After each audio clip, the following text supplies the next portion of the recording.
Mi nombre es Matías Azun y soy el director hace ya 11 años de Greenpeace en Chile. Y soy muy amigo de Rodrigo y fuimos compañeros además de trabajo hace muchos años, antes de que yo me dedicara a esto de la ecología, así que es un placer poder participar al menos de esta manera en alguno de los procesos formativos que él hace tanto tiempo y con tanta dedicación hace. Son verdaderos afortunados ustedes de tener un geógrafo de su talla de profesor. Em, Me pidió que les explicara por qué eran importantes los glaciares. Y la verdad, yo que me he dedicado a la protección de glaciares como parte de las campañas de Greenpeace, puedo decirles con absoluta certeza que los glaciares tienen mucho que aportar, mucho más allá de su física. Tienen poesía que aportar. Pero partamos por lo obvio. Los glaciares son agua. El grueso de un glaciar es agua, es parte de un ciclo de agua.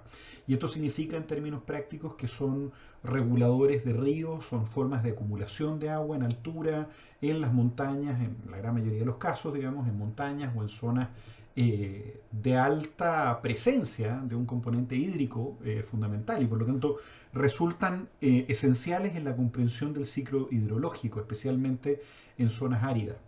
Los hay de distintos tipos los glaciares y son todos igualmente importantes porque en último caso, y este es el gran aprendizaje que he tenido yo, lo importante del glaciar no es que sea agua, sino que sea parte del ciclo hidrológico, que no es exactamente lo mismo. Supone un tipo de ciclo hidrológico con ciertas etapas, la solidificación y consolidación en la zona de acumulación específicamente, que permiten mantener el agua durante un periodo significativo de tiempo y por lo tanto es tremendamente necesario entonces su existencia y permanencia. Pero son fenómenos, tienen duración en el tiempo. No me quiero adelantar. Evidentemente, por lo mismo, son también parte de la regulación de los ecosistemas, en particular de Chile, de montaña. Eh, Obviamente hay glaciares en la costa, digamos, en la zona patagónica, pero fundamentalmente en la zona central del país, aquella que está más amenazada además por actividades humanas y muy específicamente por varios tipos de intervenciones asociados a las prospecciones mineras, a la exploración minera o a la explotación minera, son evidentemente fundamentales. Resultan por lo mismo claves en el ciclo hidrológico de las propias montañas y de sus ecosistemas.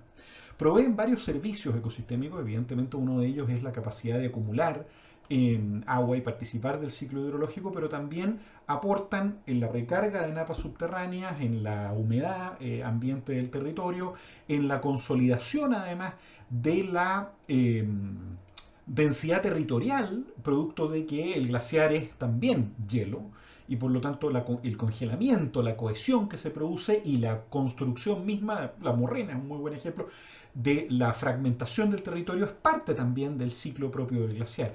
Pero además aportan verticalmente de forma ascendente, aportan humedad, reflejan la luz, los glaciares blancos, y muy específicamente, por lo tanto, participan puntos más, puntos menos en su condición de sujeto pasivo, en muchos casos, de la regulación térmica de un territorio. Y son a su vez beneficiarios de la regulación térmica de un territorio. Si uno coloca un espejo de agua, una laguna, yo tengo la sospecha de que eso es un poco lo que ha pasado con el embalse del Yeso, ese espejo de agua va a generar una variación térmica que por muy pequeña que sea puede terminar derritiendo los campos de nieve y los glaciares asociados, si es que existen en consistencia, en el territorio. Por lo tanto, son parte de ese ecosistema. Y en muchos más sentidos que finalmente son todos intercambios energéticos. Y por lo tanto, proteger los glaciares resulta evidentemente fundamental en un país que depende en buena medida de cuencas cuyas nacientes tienen campos de nieve y glaciares. De norte a sur, ¿no? Esto es fundamental, es muy importante entenderlo y es muy importante por lo mismo no hacer mayores distinciones, sino para la conservación de aquellas reservas de agua que tenemos, porque no existe manera, por un, de nuevo, problema energético, de generar glaciares. Esa es una teoría completamente ridícula. Se requiere una enorme cantidad de energía para congelar algo en la montaña y todos los estudios han demostrado que ni siquiera está nevando lo suficiente para producir las masas de hielo que tenemos, especialmente las masas colgantes de hielo que tenemos en algunas zonas de montaña. Por lo tanto, la verdad, no hay manera de reparar un glaciar. Todo daño sobre un glaciar, y esto es muy importante porque plantea un desafío al sistema de evaluación ambiental, todo daño a un glaciar es un daño irreparable.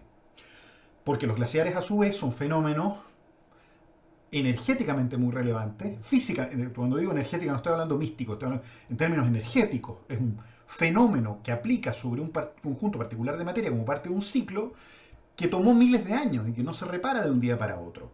Tienen, por supuesto, cierta capacidad de recibir más nieve y por lo tanto, si les cayó tierra encima y esa tierra modifica, en el caso de los glaciares blancos, la capacidad refractaria que tiene el glaciar de rebotar la luz y por lo tanto evitar el calentamiento de su superficie, si les cae tierra, esa tierra va a acumular calor, energía, esa va a hervir el agua, la va a calentar y esa agua a su vez va a acumular también calor y va también a terminar penetrando el glaciar en su conjunto y por lo tanto aumentando el daño sobre la superficie glaciar. Por lo tanto, que los glaciares estén constantemente recibiendo agua y dinámicamente movilizándose desde la zona de acumulación hacia la zona de ablación resulta fundamental para entender también la capacidad de proyección que tiene un glaciar.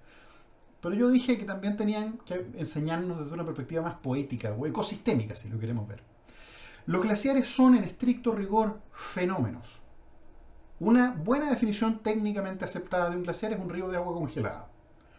Que sea un río de agua congelada plantea un problema gravísimo, y es que en Chile, siendo los ríos sujetos de apropiación a través de derechos de aprovechamiento, yo podría pedir derechos de aprovechamiento de un glaciar, que en vez de tener metros por segundo tendría milímetros por segundo cúbicos.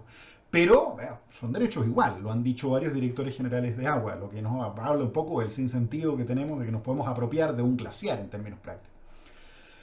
Parte del lío que tenemos en la Constitución y ahora en el Código de Agua en estos mismos días. Ahora, en términos específicos, los glaciares son energía también. Uno diría, la manera más razonable de medir un glaciar es en metros cúbicos, no en metros cuadrados. Aunque en el Congreso me ha tocado ver geógrafos, el presidente del Colegio de Geógrafos alguna vez decía que los glaciares tenían metros cuadrados. Es como, el glaciar es esto, sí, pero a las 6 de la tarde es esto, y a las 7 de la tarde es esto, y a las 8 de la tarde es esto, y a las 9 de la mañana es de este porte, cuando salió el sol. Según las mediciones de temperatura, y en función de eso uno podría tener una convención sobre el hielo. Pero el glaciar es el hielo y aquello que conserva el hielo, incluyendo la montaña que le da sombra todos los días de invierno, donde cae la nieve. Y por lo tanto el glaciar es en estricto rigor un fenómeno, pero también varía día a día, palpita, por así decirlo. Es muy pequeño, pero si tuviésemos la capacidad de ver la historia desde la perspectiva de Dios, desde la perspectiva de una entidad superior, en un gran timelapse, los glaciares estarían mucho más cerca de nosotros, respirando, creciendo y desapareciendo, como fenómeno.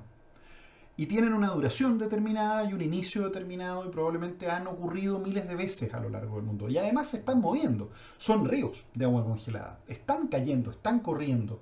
Las montañas se forman en buena medida gracias a esto. Y por lo tanto, los glaciares no son metros cuadrados, tampoco son metros cúbicos del todo, son balances de masa. Y el balance de masa, en último caso, es energía.